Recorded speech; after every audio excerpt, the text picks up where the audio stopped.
Hello students, welcome back. तो चलिए हम लोग आज स्टार्ट करते हैं एसिड्स के बारे में। जैसा कि आप जानते हैं कि प्रीवियस लेक्चर में हम एसिड के बारे में बात कर रहे थे और आज हमें पढ़ना है chemical properties of acids. Previous lecture में हमने एसिड स्टार्ट किया था जिसमें हमने एसिड क्या होता है वो समझा था। एसिड्स वैसे केमिकल कंपाउंड्स होते थे जो वाटर में डिजॉल्व होने के बाद हाइड्रोजन आयन प्रोड्यूस करते थे। फिर उसके बाद हमने एसिड्स के टाइप देखे, organic acids, mineral acids. Natural source से जो एसिड मिलेगा वो ऑर्गेनिक एसिड, और जो लेबोरेटरी में बनाया जाएगा वो हो गया मिनरल एसिड। फिर हमने कंसंट्रेटेड एसिड, डाइल्यूटेड एसिड देखा जिसमें minimum possible amount of water होगा वो कंसंट्रेटेड एसिड, जिसमें much more amount of water होगा वो डाइल्यूटेड एसिड। फिर हमने जनरल प्रॉपर्टीज ऑफ एसिड्स देखा कि एसिड स्वाद में खट्टे होते हैं, ब्लू लिटमस को रेड कर देते हैं, फिर जो है सो मिथाइल ऑरेंज को रेड कर देता है, और सारी बातें कोरोसिव होता है नेचर में। बहुत सारी बातें हमने एसिड्स के बारे में प्रीवियस लेक्चर में की थी। और फिर लास्ट में हमने बेसिसिटी ऑफ एसिड पे बात की थी कि किसी भी एसिड में जितने नंबर ऑफ रिप्लेसेबल हाइड्रोजन होते हैं वो उसका बेसिसिटी होता है, जिसे हम प्रोटिसिटी भी कहते हैं। लास्ट पॉइंट हमने वही किया था प्रीवियस लेक्चर में। और आज के लेक्चर में हमें बात करनी है केमिकल प्रॉपर्टीज ऑफ एसिड्स के बारे में कि एसिड्स की क्या क्या केमिकल प्रॉपर्टीज है, वो किसी दूसरे के साथ रिएक्ट करता है तो क्या बनाता है, वो रिएक्शन कैसे करता है, और किसी से रिएक्ट करता है तो बनाता क्या है। ये सारी बातों पे आज हम बात करेंगे। ठीक है, वो शुरू करते। लेकिन उस पे जाने से पहले प्रीवियस लेक्चर में हमने जहां ड्रॉप किया था वहां मैंने कहा था कि एसिड्स एक और बेसिस पर क्लासिफाई किया जा सकता। टाइप्स उसके और भी दो होते हैं, strong acid and weak acid. वहां पर मैंने छोड़ा था। तो देखिए पहले हम उस पर बात कर लेते हैं। तो एसिड्स को अगर स्ट्रेंथ के बेसिस पर देखा जाए कि उसकी स्ट्रेंथ क्या है, उसके बेसिस पर एसिड्स दो टाइप के होते हैं, strong acids and weak acids. Strong acid कौन होगा और वीक एसिड कौन होगा? देखिए, वैसे एसिड जो अपने अंदर मौजूद सारे के सारे हाइड्रोजन आयन को रिप्लेस कर देता है वो कहलाता है स्ट्रॉन्ग एसिड। जैसे HCl का एग्जांपल है, ध्यान से देखिएगा। HCl, ये जो HCl है, इस HCl को अगर आप देखें इसको आप जो ही पानी में डालोगे तो ये H प्लस और Cl माइनस में टूट जाएगा। तो इसके पास देखिए एक ही हाइड्रोजन था, उसने अपने पूरे हाइड्रोजन को क्या कर दिया, रिप्लेस कर दिया। इसके जगह पे अगर आप देखो दूसरे का एग्जांपल देखो, H2SO4, इसे अगर आप पानी में डिजॉल्व करोगे तो आपको दो हाइड्रोजन आयन मिलेगा और सल्फेट आयन मिलेगा। एक बात बताइए, दो माइनस के साथ, तो एक बात बताइए, यहाँ पे दो हाइड्रोजन था इसके पास, दोनों का दोनों हाइड्रोजन आयन के रूप में निकल गया ना, दोनों हाइड्रोजन एटम हाइड्रोजन आयन के रूप में चला गया। तो अगर सारे के सारे हाइड्रोजन क्या हो जाए, हाइड्रोजन आयन के रूप में निकल जाए तो वो क्या कहलाता है, स्ट्रॉन्ग एसिड। वीक एसिड क्या होता है वो देखिए, जैसे मान लीजिए कि मैं यहाँ एसिटिक एसिड लेता हूँ CH3COOH, इसके पास अगर गौर से देखो तो कितने हाइड्रोजन है, 4 हाइड्रोजन है, 3 यहाँ और 1 यहाँ। और इसे जब आप पानी में घुलाओगे तो ये टूटेगा CH3CO minus plus H plus. एक बात बताइए, कितने हाइड्रोजन आयन बाहर आए, 1। कितने हाइड्रोजन थे इसके पास, 4। तो क्या इसके सारे हाइड्रोजन आयन के रूप में रिप्लेस हो रहे हैं? नहीं हो रहे हैं। तो ये कौन सा एसिड हो गया, वीक एसिड। समझ में आया? तो स्ट्रॉन्ग एसिड वो है जो अपने अंदर मौजूद सारे हाइड्रोजन को हाइड्रोजन आयन के रूप में रिप्लेस कर देता है, और वीक एसिड वो होता है जो अपने अंदर मौजूद सारे हाइड्रोजन को आयोनाइज नहीं करता है, पार्शियली आयोनाइज करता है, यानी कुछ हाइड्रोजन आयोनाइज होते हैं कुछ नहीं होते हैं, तो वो हो जाता है क्या, वीक एसिड। देखिए आपके नोट में डिफिनीशन लिखा हुआ है कि those acids which are completely ionized in water and produce a large amount of hydrogen ions are in aqueous solution, in their aqueous solution are called strong acids. यानी कि जो सारे के सारे हाइड्रोजन को पूरी तरह से आयोनाइज कर देता है और बहुत सारे हाइड्रोजन आयन प्रोड्यूस करता है, उसे कहा जाता है क्या, स्ट्रॉन्ग एसिड्स। जैसे कि एग्जांपल में हो गया hydrochloric acid, nitric acid, sulphuric acid. These are the 3 examples of strong acids. याद रखेंगे आप, यही 3 मेन है। कौन कौन? HCl hydrochloric acid, H2SO4 sulphuric acid and HNO3 nitric acid. ये तीनों स्ट्रॉन्ग है। और अगर वीक एसिड की बात करें तो वीक एसिड का डिफिनीशन क्या हो जाएगा, देखिए लिखा हुआ है कि those acids which are partially ionized, completely ionized नहीं, पार्शियली आयोनाइज्ड, यानी पूरी तरह से आयोनाइज नहीं हुआ, पार्शियली आयोनाइज हुआ, partially ionized in water and produce a small amount of water, a small amount of hydrogen ions in their aqueous solution are called weak acid. इसके example क्या हो जाएंगे, कार्बोनिक एसिड्स हो जाएंगे, acetic acid, formic acid. जितने भी organic acids हैं वो वीक होते हैं नेचर में। जितने भी ऑर्गेनिक एसिड्स हैं वो सारे के सारे क्या होते हैं, वीक होते हैं नेचर में। समझ में आया? तब देखिए अब यहां पर एक बात याद रखनी चाहिए, जितने भी ऑर्गेनिक एसिड्स हैं वो वीक एसिड्स हैं, लेकिन मिनरल एसिड्स जो हैं वो जनरली स्ट्रांग होते हैं एक को छोड़कर, और उस एक का नाम है कार्बोनिक एसिड। कार्बोनिक एसिड एक मिनरल एसिड है, कार्बोनिक एसिड एक मिनरल एसिड है, लेकिन वो नेचर में कैसा होता है, वीक होता है, वीक एसिड होता है। तो कोई अगर आपसे पूछे कि एक ऐसा मिनरल एसिड का एग्जांपल दो जो क्या होता है, वीक होता है, तो आप किसका आंसर दोगे, क्या आंसर दोगे, carbonic acid. Mineral acid generally strong acids होती हैं और organic acids generally weak acids होती हैं। आई होप आपको समझ में आया। ओके ठीक है, तो स्ट्रॉन्ग एसिड्स और वीक एसिड की यही सारी बातें थी, समझ में आ गया होगा। कोई डाउट होगा तो आप पूछ लीजिएगा। अब हम लोग आगे बढ़ते हैं और आज के क्लास में जो हमें मेनली बात करनी है किसके बारे में, केमिकल प्रॉपर्टीज ऑफ एसिड्स के बारे में, उसके बारे में हम लोग बात करते हैं।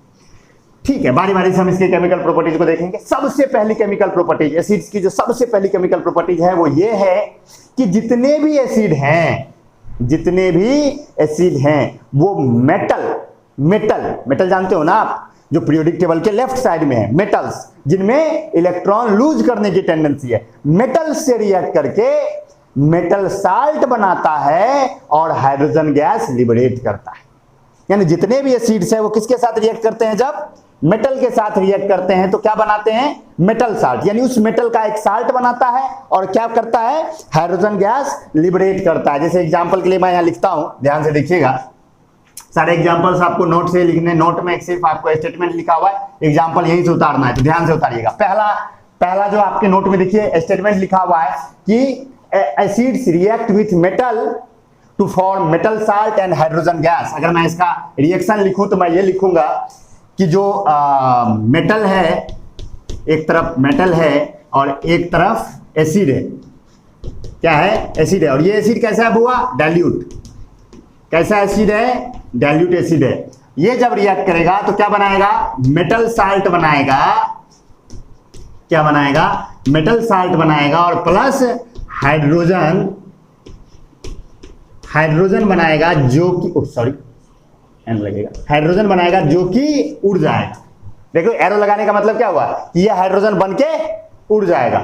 तो ठीक है, इसके एग्जांपल्स देखते हैं। तो सबसे पहली केमिकल प्रॉपर्टीज कि जब मेटल किसी एसिड से रिएक्ट करेगा, या जब कोई एसिड किसी मेटल से रिएक्ट करेगा, बात तो एक ही है ना, ये इससे कर रहा है, ये इससे कर रहा है, तो जब कोई एसिड मेटल से करेगा, एसिड कैसा है बुआ, डाइल्यूटेड, तो एसिड रिएक्ट करेगा तो क्या बनाएगा, मेटल साल्ट बनाएगा और हाइड्रोजन लिबरेट करेगा, जो कि हाइड्रोजन बुलबुला जैसा निकलेगा। और आप जानते हो हाइड्रोजन गैस पहचानने का तरीका, बिल्कुल पॉप साउंड के साथ जलता है। हाइड्रोजन गैस का पहचानने का तरीका क्या है, पॉप साउंड से जलता है, मैंने केमिकल रिएक्शन इक्वेशन में बताया था। तो चलिए इसका एग्जांपल लिख देते हैं। जैसे कि आप कोई भी ले लीजिए, जैसे कि सोडियम ले लीजिए। सोडियम आप जानते हैं एक मेटल है और इसे आप रिएक्ट करवाइए HCl से। किससे, HCl से। यहां मैं लिख रहा हूं DIL डॉट, DIL डॉट मतलब डाइल्यूटेड, DIL डॉट मतलब डाइल्यूटेड। अगर आप यहां चाहो तो AQ भी लिख सकते हो। अरे डाइल्यूटेड मतलब क्या, पानी मिला हुआ, और पानी मिला हुआ के लिए AQ यूज करते हैं ना, एक्वस, तो यहां तो आप DIL भी लिख सकते हो या AQ भी लिख सकते हो। AQ भी लिखा रहता है बुक्स में, तो घबराइएगा मत। तो अगर आप सोडियम सॉलिड को गिरा दोगे किस में, HCl में, तो ये रिएक्ट करेगा और बनाएगा NaCl, क्या बनाएगा, NaCl, और प्लस NaCl का एक्वस सॉल्यूशन, और प्लस निकलेगा क्या, हाइड्रोजन गैस इवॉल्व होगा। बैलेंस कर लोगे खुद से कि करके दिखा दे, यहां 2 लगा दो, यहां 2 लगा दो और यहां 2 लगा दो, देखो बैलेंस हो गया। समझ गए। तो ये क्या था, नाम लिख सकते हो आप, ये लिख हो गया सोडियम। जब सोडियम रिएक्ट करेगा किसके साथ, हाइड्रोक्लोरिक एसिड के साथ, हाइड्रोक्लोरिक एसिड के साथ, तो बनाएगा सोडियम क्लोराइड। आप जानते हो सोडियम क्लोराइड एक साल्ट है, सोडियम क्लोराइड साल्ट है, पता है ना। तो सोडियम क्लोराइड एक साल्ट है और प्लस क्या बना, हाइड्रोजन, प्लस क्या बना, हाइड्रोजन। और अगर आप भी कोई दूसरा एग्जांपल लेना चाहो तो दूसरा भी ले सकते हो। आप अगर क्या करो, जैसे जिंक ले लो आप, जिंक भी एक मेटल है, जिंक का सॉलिड ले लो और उसे मान लीजिए आपने डाल दिया H2SO4 में। What is H2SO4, sulphuric acid. H2SO4 means sulphuric acid. तो आपने H2SO4 में इसको डाल दिया, ये डाइल्यूटेड था, तो H2SO4 में आप डाला तो आपको मिलेगा क्या, जिंक सल्फेट, ZnSO4, और प्लस ये एक्वस सॉल्यूशन मिलेगा, और प्लस H2, ये यहां से लिबरेट होगा। ये क्या है, जिंक है, आप नाम लिख लीजिएगा खुद से। ये क्या है? जिंक है। ये क्या है? H2SO4 सल्फ्यूरिक एसिड है। ये ZnSO4 क्या है? जिंक सल्फेट है।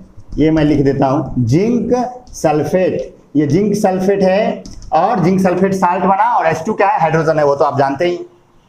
समझ गए?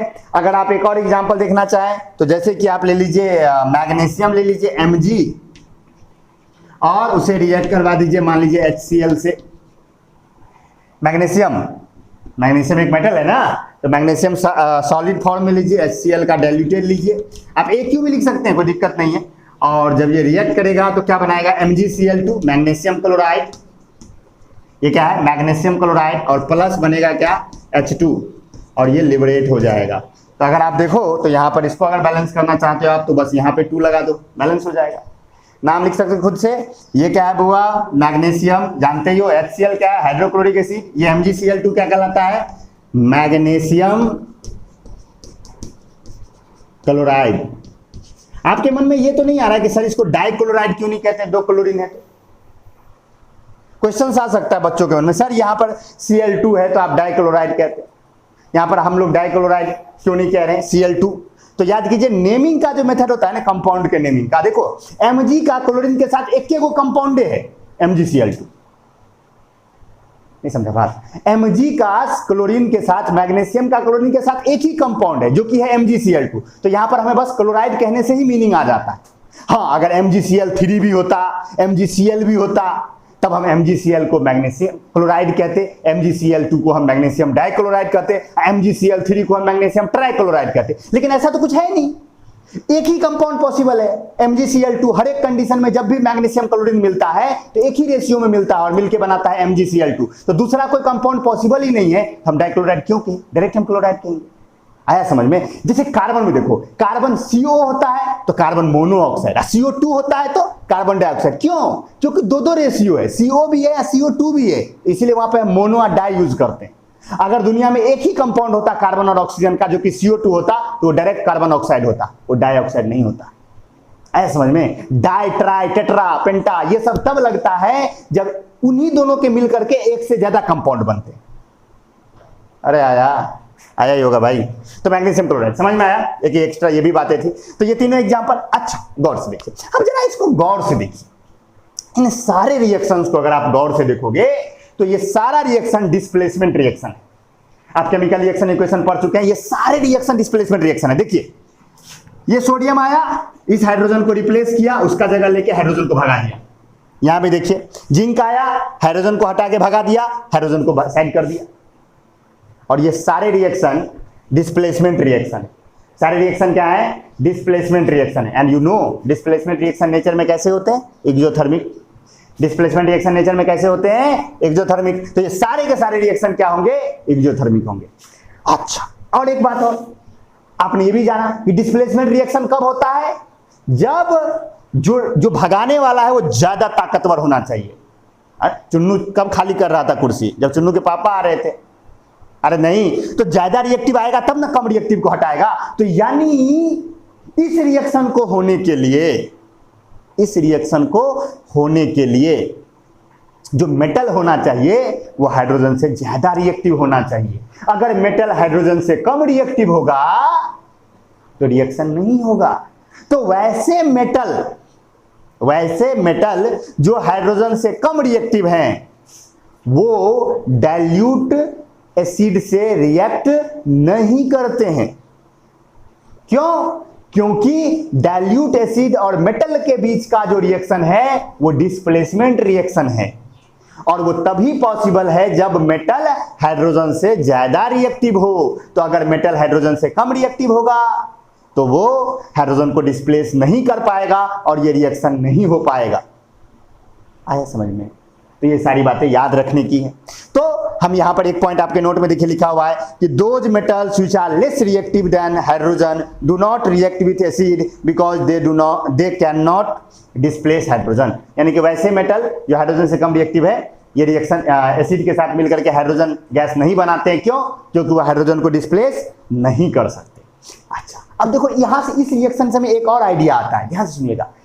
प्रीवियस लेक्चर में जब हमने बात की थी तो हमने क्या कहा था कि एसिड्स वो हैं जो वाटर में डिजॉल्व होने पर हाइड्रोजन आयन प्रोड्यूस करते हैं। इसका मतलब, और यहां पर क्या हमें दिख रहा है कि कोई भी एसिड ले लो, उसमें अगर मेटल डालोगे तो हाइड्रोजन गैस निकल रहा है। हाइड्रोजन गैस क्या हो रहा है? निकल रहा है। इट मींस सारे एसिड के अंदर हाइड्रोजन मौजूद होता है। अगर आपसे कोई पूछे कि साबित करो कि सारे एसिड के अंदर हाइड्रोजन होता है, तो क्या हम दिखाएंगे? देखो देखो हाइड्रोजन है? नहीं, हाइड्रोजन दिखता थोड़े है भाई। तो दिखता नहीं है तो कैसे बताओगे? तो तुम कहोगे कि अरे भाई तुमको ये पता है ना कि किसी भी एसिड में अगर हम मेटल डाल देंगे तो वहां से हाइड्रोजन निकलेगा, और हम ये बात जानते हैं कि रिएक्शन के दौरान न तो कुछ नया बनता है न ही कुछ पुराना नष्ट होता है। मतलब हाइड्रोजन निकल रहा है तो वो कहां है? एसिड में है, क्योंकि मेटल में तो हाइड्रोजन है नहीं। तो वो हाइड्रोजन निकल रहा है, वो कहां से निकल रहा है? एसिड में से निकल रहा है। मतलब दुनिया के सारे एसिड के पास हाइड्रोजन होता है। तो मेटल का हाइड्रोजन से मेटल का एसिड से रिएक्ट करके हाइड्रोजन गैस लिबरेट करना, यह साबित करता है कि सारे एसिड के अंदर हाइड्रोजन मौजूद है। अरे नहीं, क्वेश्चन पूछा जाता है भाई सीबीएसई में, ये सब याद रखना। ओके, सारी बातें। लेकिन अब यहां भी केमिस्ट्री काम किसका? एक्सेप्शन का। तो यहां भी एक्सेप्शन होगा। क्या एक्सेप्शन होगा? एक एसिड ऐसा है जो हाइड्रोजन लिबरेट नहीं करता है, एक एसिड, और उस एसिड का नाम है नाइट्रिक एसिड। ये आपने नोट डाउन कर लिया होगा। अगर नोट डाउन नहीं किया तो स्क्रीनशॉट ले लो, इरेज करते हैं इसको। चलिए अब हम नाइट्रिक एसिड। नाइट्रिक एसिड एक ऐसा एसिड है जिसमें अगर आप मेटल डालोगे ना तो वो हाइड्रोजन लिबरेट नहीं करेगा। क्यों नहीं करेगा? क्या नाइट्रिक एसिड के पास हाइड्रोजन नहीं है? क्या रिएक्शन नहीं होगा? तो देखिए आंसर क्या है, सुनिए ध्यान से। मैंने क्या कहा? सारे एसिड जब मेटल से रिएक्ट करते हैं तो हाइड्रोजन लिबरेट करते हैं, एक छोड़कर, और उस एक एसिड का नाम क्या है? Nitric acid. अब देखो नाइट्रिक एसिड के साथ क्या खेल हो जाता है। जब आप नाइट्रिक एसिड के अंदर मेटल डालते हो तो मेटल हाइड्रोजन को रिप्लेस करता है। ये काम होता है, मेटल जाता है हाइड्रोजन को रिप्लेस कर देता है। लेकिन गड़बड़ी क्या है? जो नाइट्रिक एसिड है वो एक स्ट्रॉन्ग ऑक्सीडाइजिंग एजेंट है। जो नाइट्रिक एसिड है HNO3, वो खुद क्या है? एक स्ट्रॉन्ग ऑक्सीडाइजिंग एजेंट है। तो अगर वो स्ट्रॉन्ग ऑक्सीडाइजिंग एजेंट है तो वो दूसरे को ऑक्सीडाइज करेगा। तो ये करता क्या है? उस रिएक्शन के दौरान जो हाइड्रोजन निकलता है ना, उसको पकड़ के उसको ऑक्सीडाइज कर देता है, और हाइड्रोजन को वो जो ही ऑक्सीडाइज करेगा तो हाइड्रोजन वाटर बन जाएगा। तो जो हाइड्रोजन रिएक्शन की वजह से बाहर निकला और जो बाहर आता, बाहर इवॉल्व होता, वो क्या हुआ? ऑक्सीडाइज हो गया। और वो किस में कन्वर्ट हो गया? वाटर में। तो जब हाइड्रोजन कन्वर्ट हो गया वाटर में तो निकलेगा क्या? कुछ नहीं निकलेगा।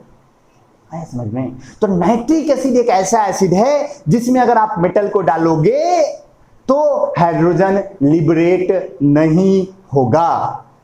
क्यों नहीं होगा? Because nitric acid is a strong oxidizing agent and it oxidizes the hydrogen produced during the reaction between metal and nitric acid and convert it into water. तो ये क्या करता है? उसको वाटर में कन्वर्ट कर देता है, और खुद क्या करता है? तो ऑक्सीडाइज। अब आप बताओ, ऑक्सीडाइजिंग एजेंट है वो, तो खुद क्या होगा? रिड्यूस होगा। अरे अगर HNO3 क्या है? ऑक्सीडाइजिंग एजेंट है, तो वो खुद को रिड्यूस करके दूसरे को ऑक्सीडाइज करेगा। तो HNO3 क्या करेगा? हाइड्रोजन को ऑक्सीडाइज करके उसे वाटर बनाएगा, और खुद क्या करेगा? खुद रिड्यूस होकर के नाइट्रोजन का ऑक्साइड बन जाएगा। आई होप आपको खेल समझ में आया होगा क्या हो रहा है नाइट्रिक एसिड के दौरान। आपने मेटल डाला, ध्यान सुनिए फिर से। आपने मेटल डाला, मेटल गया, नाइट्रिक एसिड से रिएक्ट किया, हाइड्रोजन प्रोड्यूस किया, एक स्टेप खत्म।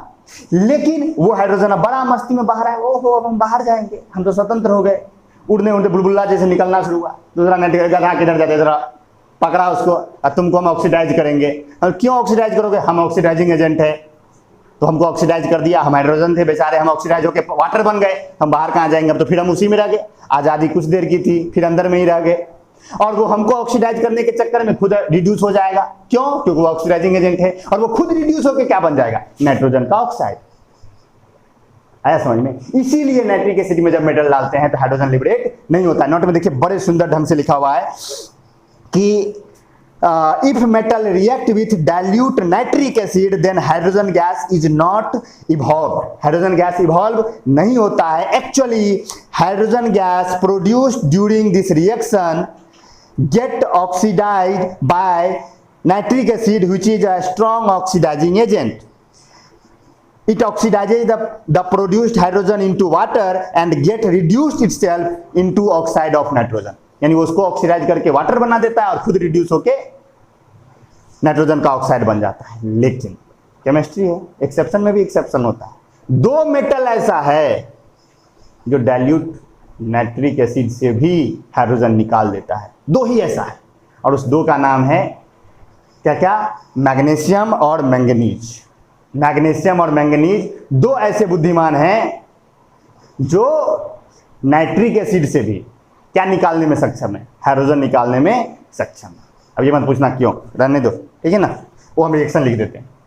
ओके, तो जो मैग्नीशियम है, मैग्नीशियम Mg, जानते हो ना मैग्नीशियम, Mg को अगर आप डालोगे किसमें? HNO3 में. यही ना नाइट्रिक एसिड है, HNO3. लेकिन याद रखना ये ये एक्वस है, इसका पानी में मिक्सचर है और ये वेरी डाइल्यूट है, बहुत ज्यादा डाइल्यूटेड है. वेरी डाइल्यूट, कम डाइल्यूट होगा तो फिर यहां भी नहीं निकलेगा. Very dilute. जब बहुत ज्यादा डाइल्यूटेड नाइट्रिक एसिड लोगे और दोनों जब रिएक्ट करेगा तो आप देखोगे कि बन जाएगा MgNO3 2 प्लस H2. H2 यहां से क्या होगा? बाहर आएगा. यहां बैलेंस करना है तो यहां 2 लगा तो बैलेंस हो जाएगा. ठीक है. और ठीक सॉरी, यहां पर आप एक्वस लिख दीजिएगा. ये साल्ट है तो एक्वस में ही जाएगा ना. और मैंगनीज भी ऐसा ही एक बुद्धिमान है. मैंगनीज जानते हैं, इसको भी अगर आप डालोगे किसमें? नाइट्रिक एसिड में 2HNO3 HNO3 एक्वस. और ये भी क्या है बुआ? बहुत ज्यादा डाइल्यूटेड है, वेरी डाइल्यूट. बहुत ज्यादा डाइल्यूटेड अगर लोगे तो ये भी किसके साथ रिएक्ट कर जाएगा? मैंगनीज के साथ आपका रिएक्ट कर जाएगा. और रिएक्ट करने के बाद क्या बनाएगा? MnNO3 2 aqueous plus H2. समझ गए ना? तो आप याद रखिएगा कि नाइट्रिक एसिड के साथ खेल नहीं होता है, लेकिन नाइट्रिक एसिड के साथ भी खेल कर सकता है. कौन सा? दो मेटल है, कौन कौन? मैंगनीज और मैग्नीशियम. ये दोनों नाइट्रिक एसिड के साथ भी रिएक्ट कर जाता है और क्या करता है? हाइड्रोजन गैस इवॉल्व करता है. और क्यों इवॉल्व नहीं होता है नाइट्रिक एसिड के साथ? वो कल सारा तो समझ में आ गया होगा, आई होप आपको. तो ये सारा था. तो आपने पहला केमिकल प्रॉपर्टीज आई होप समझ लिया होगा कि जब मेटल और एसिड रिएक्ट करता है तो क्या होता है. ये दोनों केस में क्या होना चाहिए? डाइल्यूटेड बहुत ज्यादा होना चाहिए. और नोट डाउन कर लीजिए या स्क्रीनशॉट ले लीजिए. ठीक है, चलिए आगे बढ़ते हैं सेकेंड केमिकल प्रॉपर्टीज की तरफ. कि जब मेटल रिएक्ट करेगा किसके साथ? मेटल नहीं, सॉरी, जब एसिड रिएक्ट करेगा किसके साथ? बेस के साथ. ये अगला रिएक्शन है. जब एसिड और बेस रिएक्ट करेगा तो क्या होगा? तो when an acid react with a base then they form salt and water. They form salt and water. Salt and. जब एसिड रिएक्ट करता है बेस के साथ तो बनाता है साल्ट और क्या बनाता है? वाटर बनाता है. ठीक है. इस रिएक्शन में अगर ध्यान से देखो, ध्यान सुनिएगा, इस रिएक्शन में होता क्या है? जो एसिड है वो बेस के साथ रिएक्ट करता है, बेस एसिड के साथ रिएक्ट करता है और दोनों एक दूसरे के इफेक्ट को खत्म कर देता है. दोनों एक दूसरे के असर को क्या कर देता है? खत्म कर देता है. और खत्म करता है तो इसीलिए इस रिएक्शन को हम कहते हैं न्यूट्रलाइजेशन रिएक्शन.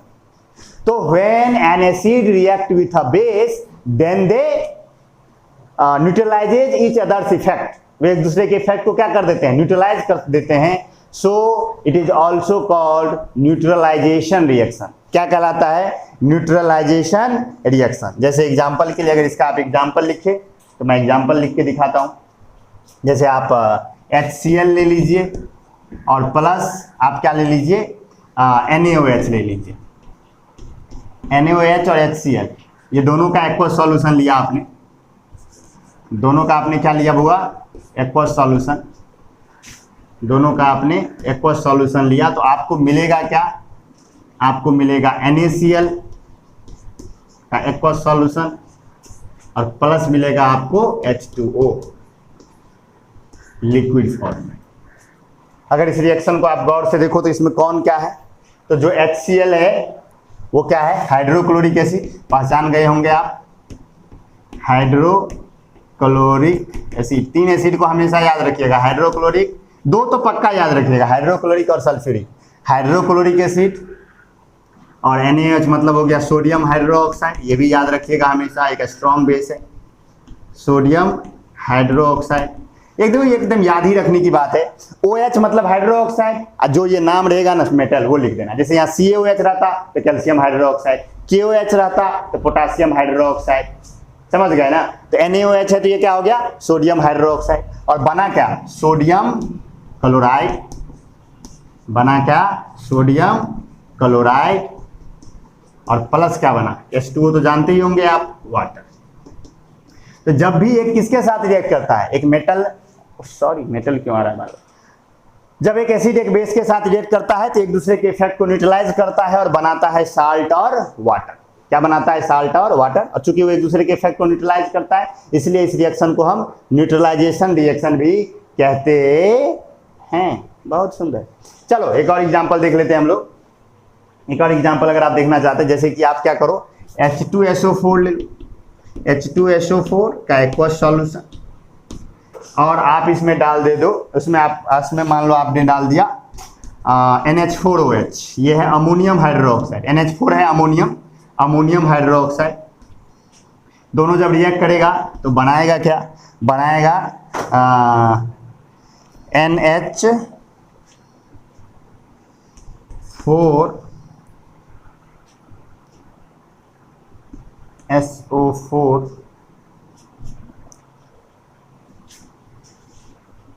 इसकी वैलेंसी 2 है, 2 हाइड्रोजन के साथ है, 1 है तो इसमें 2 लग जाएगा, और प्लस आपको मिल जाएगा वाटर H2O लिक्विड। अब अगर इसको देखो आप तो क्या बन गया ये, ओह सॉरी ये एक्वस होगा, ध्यान दीजिएगा ये एक्वस होगा। तो ये क्या था, ये सल्फ्यूरिक एसिड था, बुआ नाम लिख लीजिए, H2SO4 sulphuric acid, NH4OH ammonium hydroxide, NH4 क्या है, अमोनियम है, ये क्या है, अमोनियम हाइड्रोक्साइड। और जब ये दोनों रिएक्ट किया तो आपको क्या मिला, अमोनियम सल्फेट।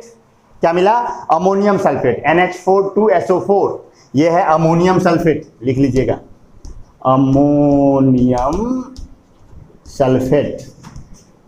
अमोनियम सल्फेट मिला और प्लस आपको क्या मिला, आपको मिला वाटर, प्लस आपको क्या मिला, वाटर। बैलेंस कर लोगे खुद से कि करके दिखा दे, कर लेना बैलेंस खुद से, आई होप आप कर ही लेंगे। तो ये हो गया। तो ये कहलाता है जब भी एक एसिड एक बेस के साथ रिएक्ट करता है तो क्या बनाता है, साल्ट और वाटर फॉर्म करता है। दो एग्जांपल सबका याद रखिए। चलिए नेक्स्ट की तरफ स्क्रीनशॉट ले लीजिए। ओके आगे बढ़ते हैं। और नेक्स्ट हमारा होगा कि जब एक एसिड किसी मेटल ऑक्साइड के साथ रिएक्ट करेगा। अब याद कीजिए आप, मेटल ऑक्साइड क्या होता था नेचर में, बेसिक। मेटल ऑक्साइड नेचर में क्या होता है, बेसिक होता है। तो जब एक एसिड रिएक्ट करता है मेटल ऑक्साइड के साथ, तो चूंकि ये भी रिएक्शन किसका एग्जांपल हो गया, एसिड और बेस का, तो न्यूट्रलाइजेशन रिएक्शन का एग्जांपल हो गया। तो जब एसिड रिएक्ट करेगा किसके साथ, मेटल ऑक्साइड के साथ, मेटल ऑक्साइड के साथ, तो आपको मिलेगा क्या, आपको मिलेगा मेटल साल्ट। क्या मिलेगा, मेटल साल्ट और प्लस वाटर। मेटल साल्ट और प्लस वाटर ये आपको मिल जाएगा। तो जब एसिड रिएक्ट करेगा मेटल ऑक्साइड के साथ तो आपको मिलेगा मेटल साल्ट और वाटर। तो एसिड जब रिएक्ट करेगा मेटल ऑक्साइड के साथ तो मेटल साल्ट और वाटर फॉर्म करेगा। एग्जांपल देखते हैं, जैसे कि मान लीजिए HCl ले लीजिए आप, HCl हाइड्रोक्लोरिक एसिड, इसका डाइल्यूटेड रूप या एक्वस लिखते हैं। एक्वस मतलब डाइल्यूटेड हुआ, याद रखना, DIL या एक्वस लिखे बात बराबर ही है। तो यहाँ पे HCl ले लीजिए और मान लीजिए इसमें आपने डाल दिया कैल्शियम ऑक्साइड। क्या डाल दिया, कैल्शियम ऑक्साइड। जब आप इसमें कैल्शियम ऑक्साइड डालोगे तो ये रिएक्ट करेगा और ये रिएक्ट करके क्या बनाएगा, ये रिएक्ट करके बनाएगा CaCl2 कैल्शियम क्लोराइड का एक्वस सॉल्यूशन और प्लस आपको मिलेगा H2O प्लस आपको क्या मिलेगा H2O। ठीक है, ये आप नाम लिख लीजिएगा। ये क्या है हाइड्रोक्लोरिक एसिड। CaO क्या है कैल्शियम ऑक्साइड। Ca क्या है कैल्शियम, O मतलब ऑक्साइड तो कैल्शियम ऑक्साइड। और ये CaCl2 मतलब कैल्शियम क्लोराइड। डाइक्लोराइड क्यों नहीं होगा, मैंने तुरंत बात की थी अभी कुछ देर पहले। तो कैल्शियम क्लोराइड होगा और प्लस वाटर मिलेगा। वाटर क्या होगा लिक्विड फॉर्म, नाम खुद से लिख लो। HCl hydrochloric acid, CaO calcium oxide और CaCl2 कैल्शियम क्लोराइड और H2O वाटर। जैसे एग्जांपल देखिए हम नेक्स्ट, जैसे H2SO4 क्या है सल्फ्यूरिक एसिड, इसका डाइल्यूटेड ले लीजिए और प्लस इसमें डाल दीजिए आप क्या, इसमें आपने डाल दिया मान लीजिए ZnO जिंक ऑक्साइड। क्या डाल दिया जिंक ऑक्साइड। तो अगर आप जिंक ऑक्साइड डालोगे तो आपको मिलेगा जिंक सल्फेट, ZnSO4 का एक्वस सॉल्यूशन प्लस आपको मिलेगा H2O वाटर का लिक्विड। समझ गए, यहाँ क्या है H2SO4 sulphuric acid, ZnO zinc oxide, ZnSO4 zinc sulphate and H2O मतलब वाटर। अगर आप अगला और एक और एग्जांपल देखना चाहे, 3 एग्जांपल लिख लेते हैं हम लोग। अगर एक बार एक और एग्जांपल लिखना चाहे तो जैसे कि आप लिख सकते हो कि HCl का एक्वस सॉल्यूशन और प्लस आपने इसमें डाल दिया मान लीजिए मैग्नीशियम ऑक्साइड MgO। तो आपको मिलेगा क्या मैग्नीशियम क्लोराइड MgCl2 का एक्वस सॉल्यूशन, MgCl2 का एक्वस सॉल्यूशन और प्लस आपको क्या मिलेगा, प्लस मिलेगा वाटर। समझ गए। तो कोई भी एसिड जब किससे रिएक्ट करता है मेटल ऑक्साइड के साथ रिएक्ट करता है तो बनाता है मेटल साल्ट और वाटर। तीनों एग्जांपल आप देख लीजिए।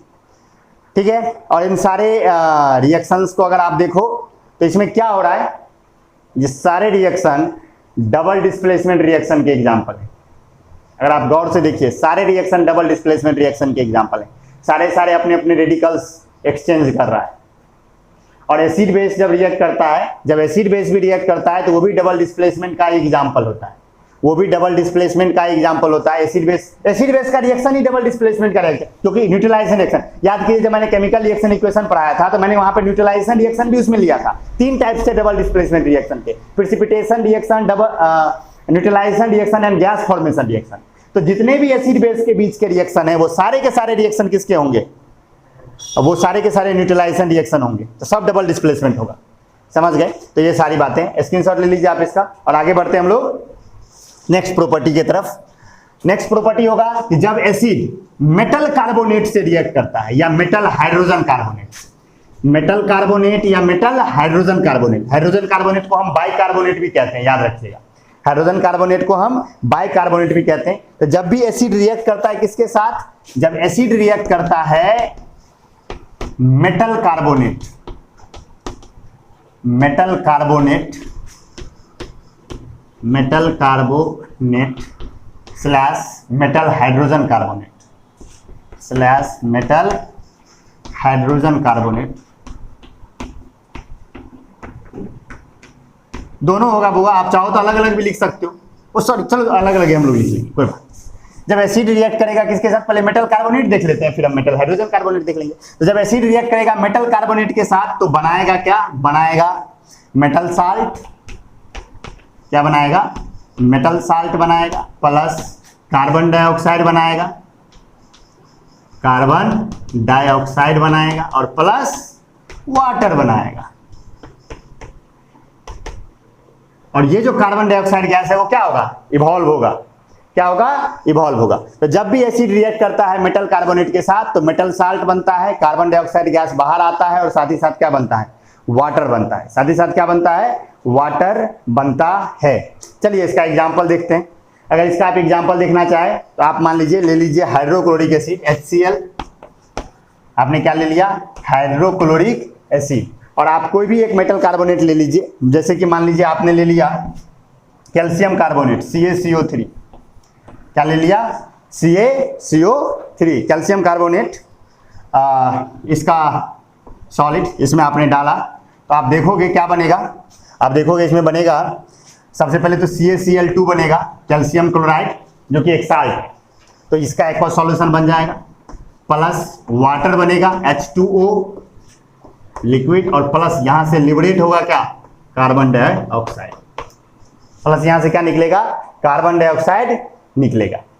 समझ गए? तो जब भी HCl रिएक्ट करता है किसके साथ, CaCO3 के साथ, तो बनता है CaCl2 H2O प्लस CO। तो हमने देखा, तो हाइड्रोक्लोरिक एसिड में जो ही आप क्या डालोगे, कैल्शियम कार्बोनेट डालोगे, तो आपको यहां पर जानते हैं ये क्या है, calcium chloride, water and CO2 carbon dioxide gas.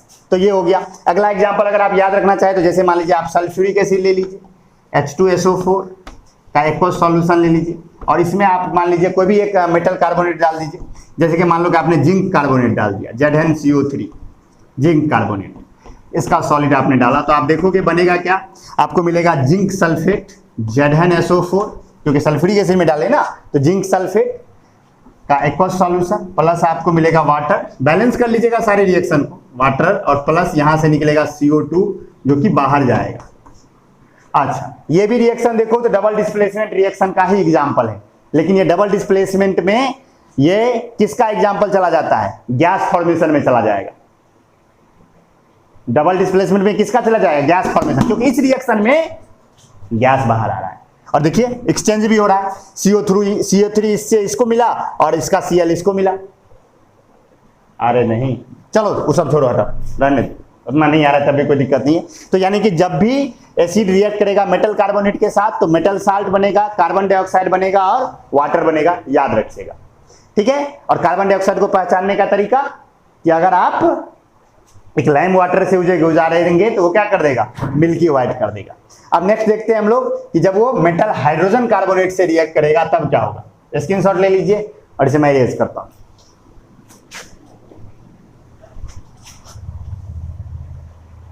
जब मेटल, इसी को मैं चेंज कर दूंगा, मेटल आप मत चेंज करने लगिएगा, आप लिखिएगा मेटल हाइड्रोजन कार्बोनेट से रिएक्ट करेगा।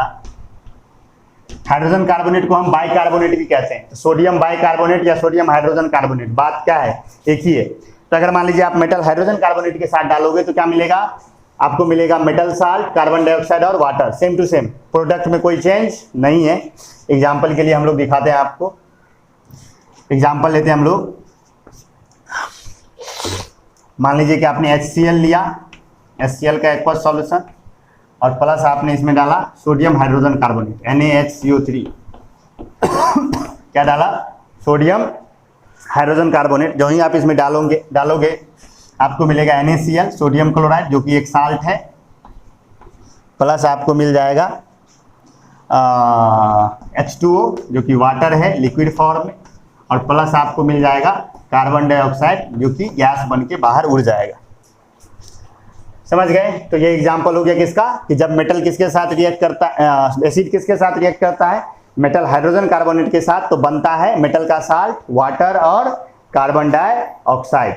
जैसे अगर आप एक और लिखना चाहते हैं तो एक और ले लीजिए, जैसे कि एग्जांपल के लिए मान लीजिए कि आप H2SO4 लीजिए, आप H2SO4 ले लीजिए, H2SO4 का एक्वस सॉल्यूशन, और इसमें मान लीजिए कि आपने डाल दिया कैल्शियम हाइड्रोजन कार्बोनेट, ये फॉर्मूला होता है, ये है calcium hydrogen carbonate. Hydrogen carbonate की वैलेंसी 1 होती है, कैल्शियम की 2 होती है, तो HCO3 में 2 लग गया। अरे फॉर्मूला बनाना सिखाए थे ना, इसकी वैलेंसी 1 होती है, HCO3 की वैलेंसी 1 और Ca की वैलेंसी 2, तो ये इसका दुगुना हो गया, ये सिंगल रहा। फॉर्मूला बनाना सिखाए थे ना, तो HCaCO3, और जब ये डालोगे तो ये दोनों जब रिएक्ट करेगा, जब इसमें रिएक्ट करेगा तो क्या मिलेगा, आपको मिलेगा कैल्शियम सल्फेट CaSO4 का एक्वस सॉल्यूशन, प्लस आपको मिल जाएगा H2O लिक्विड और प्लस कार्बन डाइऑक्साइड गैस बन के ये क्या होगा, बाहर चला जाएगा। तो ये सारे रिएक्शंस एग्जांपल हो गए किसके, जब एसिड रिएक्ट करता है मेटल हाइड्रोजन कार्बोनेट के साथ। तो मेटल एसिड चाहे मेटल कार्बोनेट के साथ रिएक्ट करे या मेटल हाइड्रोजन कार्बोनेट के साथ, क्या बनाएगा, वो बनाएगा metal salt, carbon dioxide gas and water. तो चलिए ये सारे केमिकल प्रॉपर्टीज थे किसके, एसिड्स के। अब अगर बात करें तो देखिए, अब इसको स्क्रीनशॉट ले लीजिए, इसका आप नोट डाउन कर लीजिएगा। यही सारी केमिकल प्रॉपर्टीज थी, यही सारी केमिकल प्रॉपर्टीज आपको याद रखना है। और अब यहाँ पर याद रखने की चीज ये है बाबू कि जो जितने भी एसिड्स हैं, यहाँ ध्यान से सुनिएगा, जितने भी एसिड्स हैं क्या सभी के पास हाइड्रोजन आयन्स हैं, बिल्कुल है। वाटर में घोलोगे एसिड को तो हाइड्रोजन आयन निकलेगा ना भाई, तो हाइड्रोजन आयन है। तो यानी कि जितने भी एसिड के एक्वस सॉल्यूशन होते हैं उनमें हाइड्रोजन आयन होता है, यानी आयन है तो वो क्या होगा, इलेक्ट्रिसिटी का कंडक्टर होगा। तो जितने भी एसिड के एक्वस सॉल्यूशन है वो गुड कंडक्टर ऑफ इलेक्ट्रिसिटी होते हैं, उसे हम इलेक्ट्रोलाइट भी कहते हैं। उसे हम क्या कहते हैं, इलेक्ट्रोलाइट भी कहते हैं। मुझे कल ही बताना चाहिए था जनरल प्रॉपर्टीज में, फिजिकल प्रॉपर्टीज में आ गया ये कि aqueous solution of all acids conduct electricity because they contain hydrogen ions, क्योंकि वो क्या कंटेन करते हैं, हाइड्रोजन आयंस। यही रीजन है कि बैटरी में हम एसिड का इस्तेमाल करते हैं। किसका इस्तेमाल करते हैं, एसिड का इस्तेमाल करते हैं। अब यूजेज ऑफ एसिड्स होगा, एसिड्स खत्म हो गया, अब बस क्या बच गया, यूजेज ऑफ एसिड्स। एसिड्स के क्या यूजेज हैं, अगर आप यूजेज की बात करें तो क्या क्या यूजेज है, नोट में देखिए, पढ़ लोगे आराम से समझ में आ जाएगा, कोई रॉकेट साइंस है नहीं। सबसे पहला यूज है कि जो भी वीक एसिड्स हैं, जो भी वीक एसिड्स हैं उनका इस्तेमाल हम फूड बनाने में करते हैं, खाने में बनाने में उसका इस्तेमाल करते हैं। नींबू डालते हैं तो सब्जी कितना स्वादिष्ट लगने लगता है, या आप कोल्ड ड्रिंक पीते हो उसमें कार्बोनिक एसिड होता है। तो फूड बनाने में, फूड जो इंडस्ट्री है या बिवरेज इंडस्ट्री है, वहां पर जो इंडस्ट्री है हमारा, उसमें किसका इस्तेमाल होता है, वीक एसिड्स का इस्तेमाल होता है। वहां पे सल्फ्यूरिक एसिड डाल देगा तू, सब्जी में सल्फ्यूरिक एसिड डाल के खा के देखते क्या मजा आता है, नींबू से ज्यादा आनंद आएगा। ऐसा नहीं हो सकता भाई, वो जीव खराब हो जाएगा। तो आप वीक एसिड्स का इस्तेमाल फूड में कर सकते हैं। हाइड्रोक्लोरिक एसिड का अगर इस्तेमाल देखें तो हाइड्रोक्लोरिक एसिड का इस्तेमाल मेटल कंटेनर सबको साफ करने में किया जाता है, और हाइड्रोक्लोरिक एसिड का इस्तेमाल अगर आप देखो, सल्फ्यूरिक एसिड का इस्तेमाल बहुत से केमिकल्स को बनाने में किया जाता है, जैसे फर्टिलाइजर्स बनाने में किया जाता है, पेंट्स बनाने में किया जाता है, बैटरीज बनाने में की जाती है, डिटर्जेंट्स बनाने में किया जाता है। ये सब चीज़ें याद रखने की चीज़ें, कोई भयंकर इसमें है नहीं। और अगर आप नाइट्रिक एसिड का इस्तेमाल करें तो नाइट्रिक एसिड को भी फर्टिलाइजर्स बनाने में इस्तेमाल किया जाता है, एक्सप्लोसिव्स बनाने में इस्तेमाल किया जाता है, पटाखा उटाखा बनाने में किया जाता है, प्लास्टिक डाइज बनाने में, प्लास्टिक का जो पेंट होता है उसको बनाने में किया जाता है। ड्रग्स, बहुत से ऐसे ड्रग्स मतलब समझते हो ना, ड्रग्स मतलब क्या, वैसे केमिकल जिसे आप कंज्यूम कर सकते हो उसे ड्रग्स कहते हैं। तो ड्रग्स बनाने में, ड्रग्स मतलब सिनेमा वाला ड्रग्स मतलब नाक में खींचते रहता वो वाला नहीं, तुम्हारा दवा भी एक तरह का ड्रग्स है। वैसा केमिकल जिसे आप कंज्यूम कर सकते, खा पी सकते, वो ड्रग्स कहलाता है, वैसे केमिकल को ड्रग्स कहा जाता है। आप दवा खींचिए, उस पर भी लिखा रहता है शेड्यूल H ड्रग्स, देखिएगा आप जो इंजेक्शन लेते हैं उसमें लिखा रहता है। तो ये सारी चीजें हैं। तो आई होप आपको एसिड्स पूरा क्लियर हो गया होगा। केमिकल प्रॉपर्टीज सारी मैंने बात ही की, थोड़ा लंबा सा लेक्चर है, धीरे धीरे देखिएगा, आराम से सारा आपको समझ में आए। देखिएगा क्या, देख लिए, मतलब हो गया जो भी है। तो खत्म हो गया अब एसिड्स। अब इसके बाद हमें पढ़ना है बेसेज एंड फिर साल्ट्स, और चैप्टर समाप्त हो जाएगा। अभी है बहुत बचा हुआ, साल्ट सीट सबसे लंबा पार्ट है, तो समझिएगा। तो नेक्स्ट लेक्चर में हम लोग बेसेज की पे बात करेंगे, बेसेज समझेंगे। तो ठीक है, मिलते हैं हम लोग नेक्स्ट लेक्चर में। इस लेक्चर में अगर कोई भी डाउट हो आपको, कुछ भी रिलेटेड डाउट हो कहीं पे भी, वैसे नहीं होगा, अगर है तो आराम से पूछिए कमेंट सेक्शन में, या नहीं तो व्हाट्सएप डेस्क जो है उस पर आप पूछिए, प्रॉब्लम सॉल्व किया जाएगा। तो मिलते हैं हम लोग नेक्स्ट लेक्चर में, जिसमें हम बात करेंगे बेस के बारे में। See you soon, bye bye, take care.